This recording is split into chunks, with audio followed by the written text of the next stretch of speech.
안녕하세요. 네, 자 이번 시간에는 지난 115회 전산세무 1급 이론 문제풀이를 한번 시작해 보도록 하겠습니다.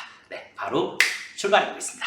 자, 1번 주식을 발행한 회사의 입장에서 주식 배당을 하는 경우 다음 중 그 효과로 적절한 것은 이렇게 되는데, 자 우리가 1번 문제를 풀기 위해서 주식 배당이라는 걸 하게 됐을 때 우리는 이 주식 배당을 무상증자다라고 얘기를 해요.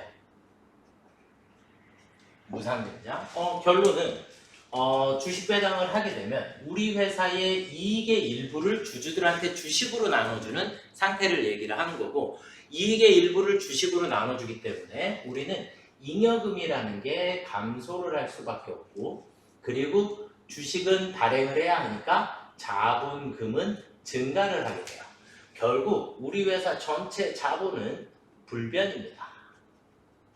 불변입니다. 우리 자본단원에서 무상증자에 대해서 배웠어요. 그래서 주식 배당을 하는 경우 적절한 것은, 그래서 자본금은 증가하지만 이익잉여금은 감소하게 된다. 그래서 2번이 정답이 되겠습니다.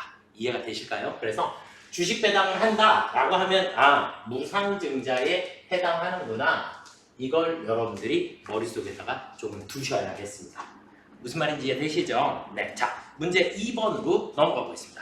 다음 중 수익과 비용의 인식 기준에 대한 설명으로 옳지 않은 것은, 로열티 수익은 관련된 계약의 경제적 실질을 반영하여 발생 기준에 따라 인식한다. 네, 기본적으로 다 발생주의.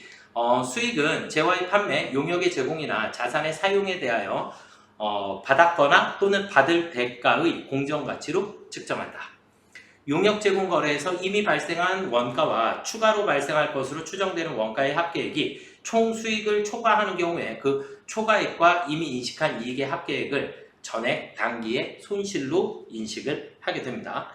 용역 제공 거래의 성과를 신뢰성 있게 추정할 수 없고 발생한 원가의 회수 가능성이 낮은 경우에는 수익을 인식하지 않으며 발생한 원가는 비용으로 인식해야겠죠. 그러니까 지출은 했으니까 수익은 어차피 마이너스가 생길 거다라고 예상이 되면 수익은 인식하지 않더라도 발생한 비용은 모두 인식을 해야 합니다. 그래서 4번이 정답이 되겠고요. 자, 다음으로 한번 넘어가 보시겠습니다. 다음은 기계장치와 관련된 자료이다. 이에 대한 설명 및 회계 처리로 옳지 않은 것은 1월 2일 날 정부 보조금이 입금됐고요. 1월 15일 날 기계장치를 취득하고 보통예금에서 이체 지급을 했어요. 그리고 감가상각을 정액법으로 상각을 하게 됐고요. 정부 보조금은 자산의 차감법으로 인식을 하게 된다. 그럼 순서대로 한번 가볼까요? 그러면 우리 지금 3번 문제죠. 3번. 자, 첫 번째 1월 2일 날은 우리가 정부 보조금을 수령했기 때문에 보통예금 계좌에, 그럼 차변에 우리는 보통예금이 얼마가 들어올까요? 100만원. 그리고 대변에는 정부 보조금 혹은 국고 보조금이라고 써주시면 돼요. 그래서 정부 보조금 혹은 국고 보조금이라고 써주시면 되는데, 여기서 이제 중요한 거는 보통예금 100번대이기 때문에 여기에 있는 정부 보조금이 100번대. 다시 바꾸면 보통예금에서 마이너스 해주는 계정이 됩니다. 이렇게 되고, 그 다음에 1월 15일 날 우리는 기계장치를 취득했기 때문에 기계장치, 그리고 기계장치는 얼마짜리가 들어와요? 200만원짜리가. 당연히 보통예금 돈을 쓴 것도 200만원만큼 써야 되겠죠. 그렇죠? 그럼 우리는 여기서 이제 정확한 거 하나가 뭐야? 여기 있는 보통예금을 써버렸기 때문에 이 정부보조금은 차변으로 사라지게 됩니다. 정부보조금 100만원이 사라지게 되고 당연히 100번대가 되겠죠. 이 정부보조금은 다시 기계장치의 정부보조금이 되게 돼요. 100만원, 당연히 이 정부보조금은 우리가 200번대의 정부보조금을 사용을 해주셔야겠죠. 자, 그 다음에 12월 31일 날 감가상각을 하는데 5년간 정액법으로 잔존가치 없다고 했으니까 1년에 400만원씩 상각을 해주시면 되죠. 1년에 400만원 상각을 해주면 되니까 우리는 대변에 감가상각 무게에 400만원만큼이 생기게 돼요. 그런데 문제는 내 돈과 정부 보조금이 5대 5이기 때문에 우리는 감가상각비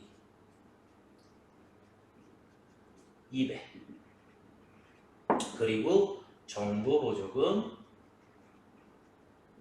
200 이렇게 내 돈과 정부 돈을 나누어서 감가상각을 해 주셔야 합니다. 400만 원이 아니라 40만 원이네. 죄송해요. 400이 아니라 40만 원만큼이죠. 네, 5년간 상각을 해주니까 그럼 200만 원이 아니라 20만 원씩 감가상각을 해주시면 됩니다. 이렇게 20만 원씩 상각을 해주시면 되겠어요. 그래서 옳지 않은 것은 그랬으니까 3번이 정답이 되겠습니다. 자, 그럼 4번 보기에 보시면 재무상태표상 기계장치의 장부가액은 80만 원입니다. 자, 우리는 재무상태표에서 기계장치는 그대로 얼마예요? 200. 그리고 감가상각 누계액이 40만 원이 생기게 됐어요. 40만 원이 생겼고 그 다음에 정부 보조금이 원래 100만 원이 있었는데 20만 원만큼 상각을 했죠. 그래서 정부 보조금이 80만 원만큼 남아있게 됩니다. 결국 내 기계장치의 장부 금액은 120을 빼주셔야 되니까 80만 원만큼의 장부 금액이 남게 된다. 그리고 이 장부 금액은 우리가 쉽게 계산하는 게 내 돈만 가지고 계산을 하셔도 돼요. 우리는 200만 원 중에 내 돈이 100만 원이었죠. 그쵸? 그리고 거기서 우리는 감가상각을 20만 원을 해버렸기 때문에 내 장부 금액은 내 돈 100만 원에서 20만 원 뺀 나머지 80만 원만 장부 금액이 되게 됩니다. 이해가 되실까요? 네. 이 부분은 원래 우리 세무 2급에서 국고보조금에 대해서 우리가 회계 우리 유형자산 단원에서 배우게 되니까 이걸 조금 참고를 해주시면 좋을 것 같아요. 이 부분은 정확히 알고 계셔야 일반적표 문제에서도 실무를 풀어주실 수 있다라고 생각입니다. 자, 문제 4번으로 넘어가 보겠습니다.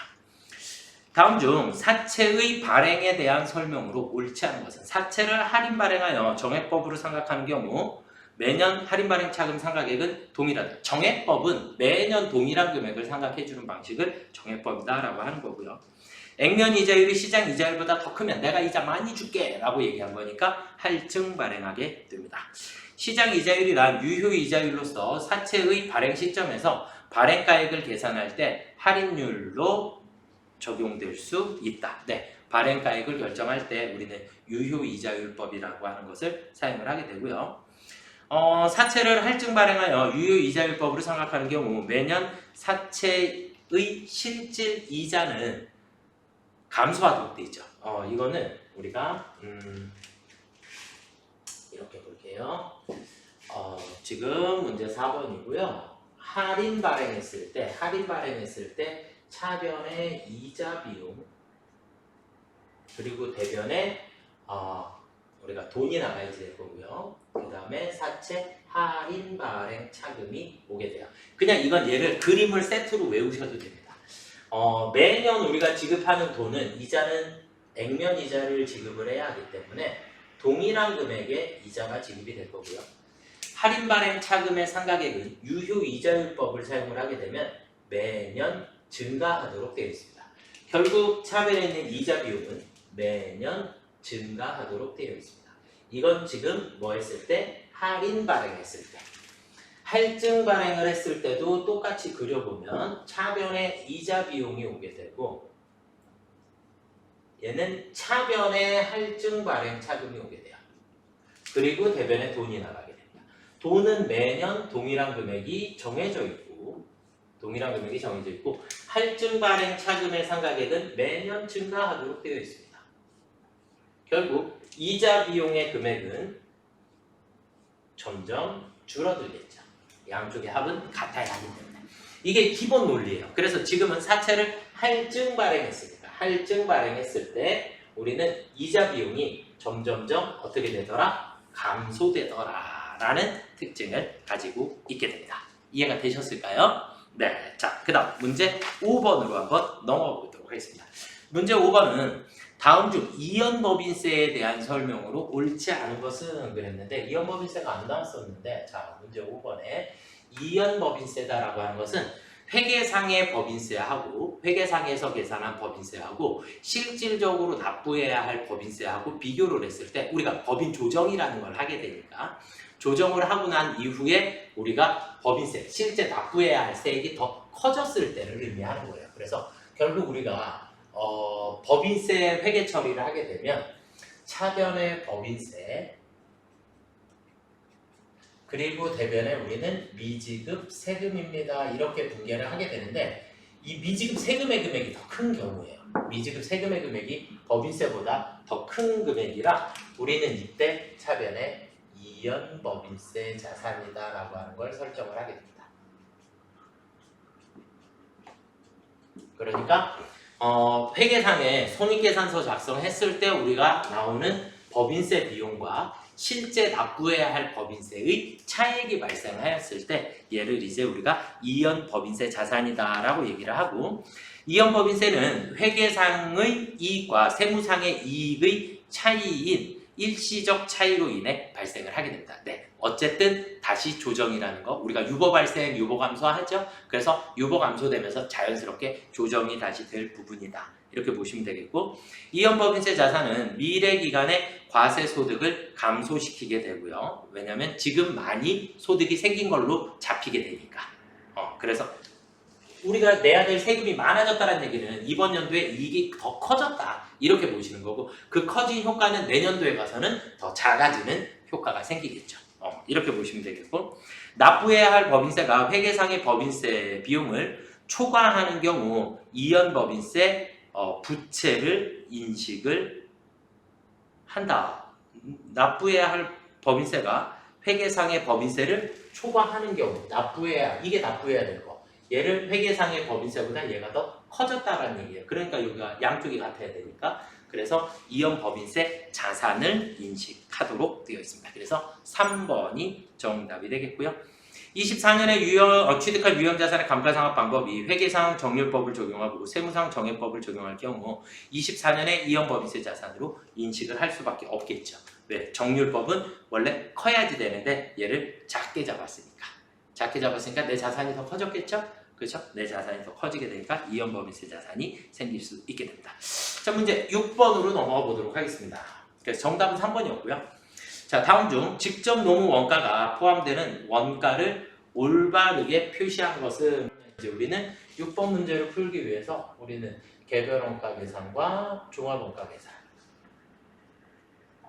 이렇게 놓고 우리가 직접 재료비, 직접 노무비, 제조, 간접비를 놓고 봤을 때 우리는 개별 원가 계산에서는 원가의 부분을 이렇게, 종합 원가 계산에서는 이렇게 나누어 줬어요. 그렇죠? 그래서 얘를 우리는 직접비, 간접비, 재료비, 가공비라고 처리를 했죠. 그러면 지금 직접 노무 원가에 대해서 직접 노무비는 당연히 원가에 해당하는 거고요. 직접비에도 해당하고 가공비에도 해당하게 됩니다. 기본 원가에도 해당하고 가공 원가에도 해당하고 제품 원가에도 해당하고 기간 비용은 아니죠. 기간 비용은 비용이니까. 그렇죠? 그래서 정답은 1번이 되겠고요. 자, 문제 7번. 다음 중 옳은 것으로만 짝지어진 것은 표준 원가 계산에서 불리한 차이란 실제 원가가 표준 원가보다 큰 것을 의미한다. 실제가 더 커지면 불리한 차이가 생기죠. 그래서 우리는 문제 7번 우리가 표준 원가 계산에서 잠시 후에 또 나올 건데 표준 원가 계산에서 우리가 변동 원가 계산, 변동비에 대한 표준 원가 계산을 하게 되면 표 이렇게 했었고요. 부등호의 방향이 이렇게 갈 경우랑 반대로 이렇게 갈 경우가 있다 그랬어요. 그렇죠? 그래서 실제가 더 크면 우리에게는 불리한 차이가 생기는 거고 그 다음 표준이 크면 클수록 실제가 더 적어졌으니까 실제로 적게 쓴 거니까 우리 회사에 더 유리한 차이가 발생을 하게 된다. 이렇게 보시면 됩니다. 그래서 표준 원가 계산에서 불리한 차이란 실제 원가가 표준 원가보다 더 큰 것을 의미한다. 네, 맞고요. 종합 원가 계산은 다품종 소량 아니요. 이건 개별 원가 계산이고 조업도가 증가할수록 고정 원가의 단위당 원가는 감소한다. 네, 고정비. 우리가 고정비는 어떻게 그렸어요? 고정비는 총 원가가 일정하고 단위당 원가는 감소하는 경우의 수를 우리가 고정비다라고 했고요.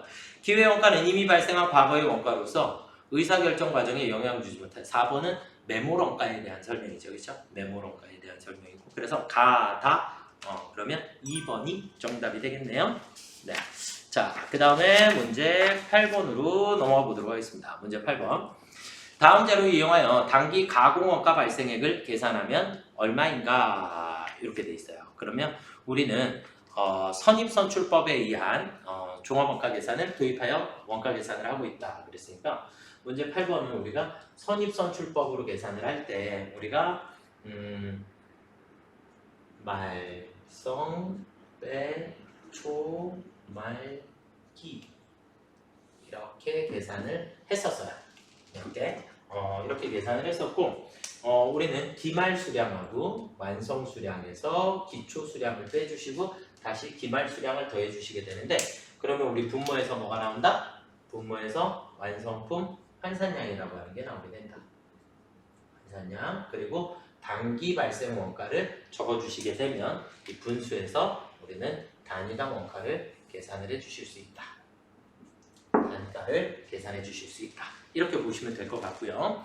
자, 그러면 이제 순서대로 한번 가보도록 하겠습니다. 재료는 공정 초기에 전량 투입되었고 가공원가는 공정 진행에 따라 근데 우리는 가공원가 발생액을 물어봤기 때문에 무조건 퍼센트 따져주셔야지 됩니다. 그러면 기말 수량부터 먼저 가시게 되면 기말 수량은 2,000개에 50%니까 1,000개 기말이 1,000개 그 다음에 완성품 수량은 기초에다 착수 더해서 기말을 빼주시면 완성품 수량은 8,000개 그리고 기초 수량은 60%니까 빼기 600개 다시 플러스 기말은 1,000개 그러면 우리는 8,400개의 완성품 환산량을 계산하실 수 있겠죠. 그렇죠? 완성품 환산량 8,400개 그런데 단위당 원가가 10원이래요. 단가가 10원 그러면 단기분은 84,000원이어야 나누기 8,400원을 해주시면 10원이 나오겠죠. 그래서 2번이 정답이 되겠습니다. 이건 제가 영상에도 완성품 환산량 계산하는 식을 우리 핵심만 딱 영상으로 만들어 놨으니까 이 부분은 조금만 더 신경 쓰셔서 처리해 주시면 좋을 것 같습니다. 자, 그 다음에 문제 9번인데 자주 출제가 되지 않는 부분이 조금 나왔어요. 그래서 우리가 표준원가 계산인데 표준원가 계산을 제가 실실실표표표 이렇게 우리는 묶어서 이렇게 처리를 할 건데 얘네들은 변동비에 대한 거예요. 그래서 직접 재료비, 직접 노무비, 변동 제조간접비는 이 실실실표표표가 맞는데 지금 우리 문제상에서 주어진 건 고정 제조간접 원가의 표준 원가 계산이 나왔어요. 그래서 고정비만 우리가 조금 원가 계산을 달리 해주셔야지 되고 고정 부분만 우리가 얘를 잠깐 지울게요. 여기를 이 부분에다가 이어서 설명을 드려볼게요.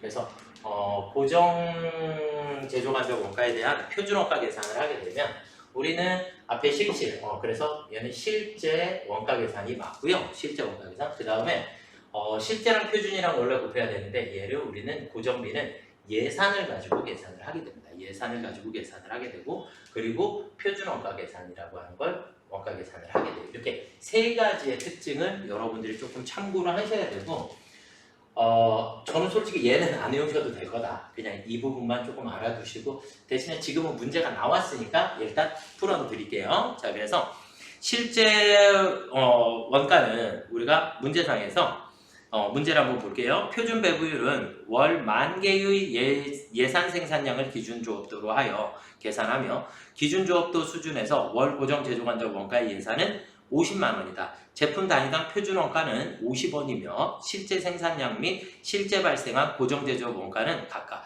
9,000개와 60만 원일 경우 고정 제조 간접 총 차이는 얼마인가 이렇게 물어본 거거든요. 근데 실제 발생한 고정 제조 간접 원가는 60만 원이라고 문제상에서 주어졌고요. 자, 그 다음에 예산 조업도는 10,000개 그리고 표준 단가는 50원. 표준 단가는 50원.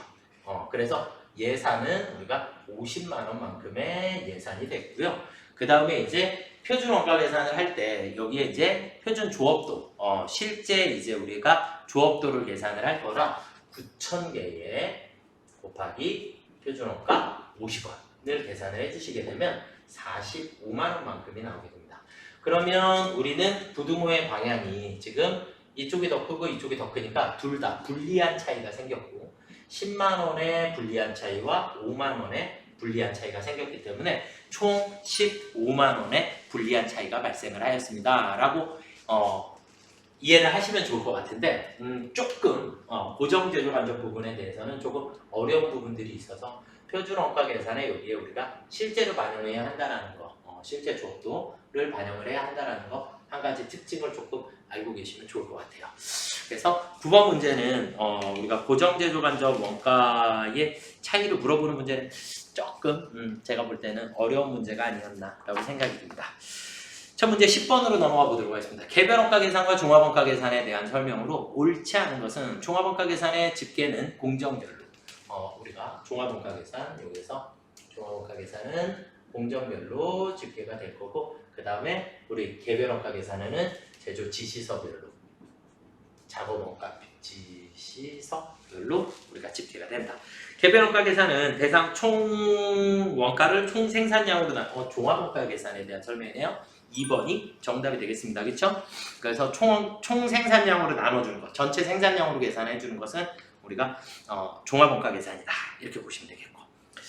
자, 개별원가 계산은 공통부분 원가를 합리적으로 배분하는 게 필요하고 간접비의 배분이 필요하고 단점은 상대적으로 과다한 노력과 비용이 발생을 한다는 것이다.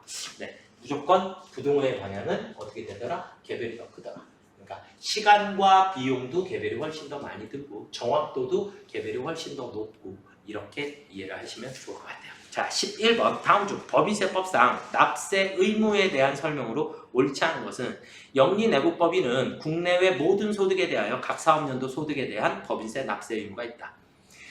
영리, 비영리 또는 내국, 외국 법인 여부를 불문하고 토지 등 양도소득에 대한 법인세 납세 의무가 있다. 네. 비영리 내국법인이 청산하는 경우 청산소득에 대한 법인세 납세 의무가 있다. 3번이 정답이 되겠고요. 우리 청산소득에 대해서 청산소득은 이건 외우셔야죠. 우리 법제 기초에서 나옵니다. 그렇죠? 그래서 내국 영리법인에 대해서만 우리가 청산소득에 대한 납세 의무가 있게 됩니다.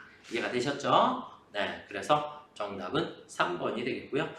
정부와 지자체는 법인세 납부할 의무가 없습니다. 자, 12번 다음 중 소득세법상 원천징수 의무자가 간이지급 명세서를 제출하지 않아도 되는 경우에 간이지급 명세서는 우리가 급여지급 시 원천징수한 내역을 신고하는 것을 우리가 간이지급 명세서다라고 얘기를 하는데 일용근로직에 대해서는 일용직 근로소득에 대해서 간이지급 명세서를 제출하지 않아도 됩니다. 그래서 원천징수 대상 사업소득 원천징수 했으니까 그 다음에 기타 소득도 마찬가지고 상용직 모든 근로자에 대한 간이지급 명세서는 제출 의무가 있습니다. 그래서 일용직에 대한 것이 없다라고 보시면 될 것 같고요. 자, 13번 다음 중 소득세법상 근로소득으로 볼 수 없는 것은 학교 강사로 고용되어 지급받는 강사료. 네, 근로소득이 맞겠죠. 근무기간 중에 부여받은 주식 매수 선택권을 퇴직 후에 행사함으로써 얻느니. 자, 우리가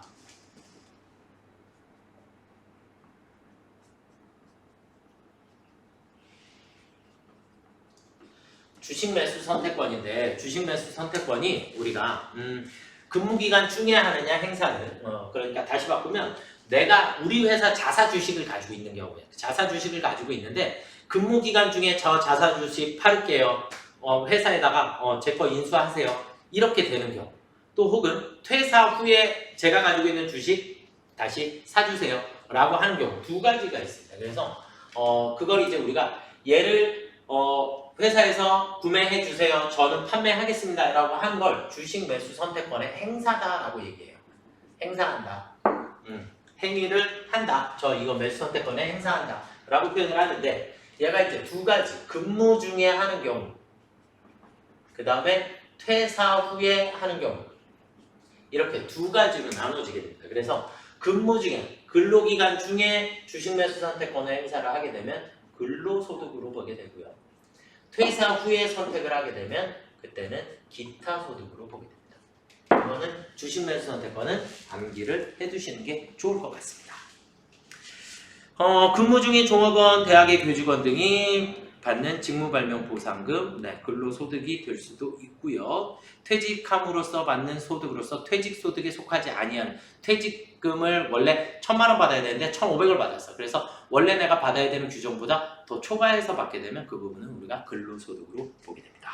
그래서 정답은 2번이 되겠고요. 자, 그 다음에 14번. 다음 중 부가세법상 납부세액의 재계산에 대한 설명으로 옳지 않은 것은 재계산 대상 자산은 과세사업과 면세사업에 공통으로 사용하는 감가상각 대상 자산이다.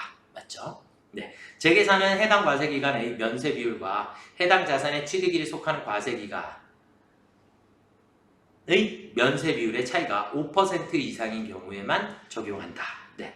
면세 비율이란 총 공급가액에 대한 면세 공급가액의 비율을 말하고요. 체감률은 건물의 경우 5%, 건물과 구축물이 5%죠. 그렇죠? 그래서 4번이 정답. 제가 수업 시간에 재계산을 어떻게 설명드렸냐면 우리는 재계산이다 라고 하는 것은 감가상각 자산만 재계산을 하는 거고요.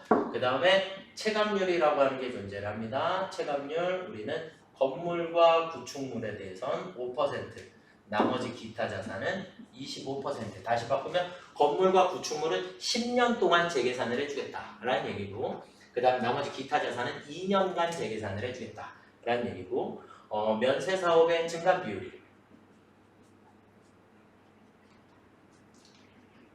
비율이 플러스 마이너스 5% 이상일 때 우리가 재계산이라고 하는 걸 해주셔야지 된다. 이렇게 보시면 되겠습니다. 그래서 정답은 구축물이 이쪽에 있어야 돼요. 5%. 그래서 4번이 정답이 되겠고요.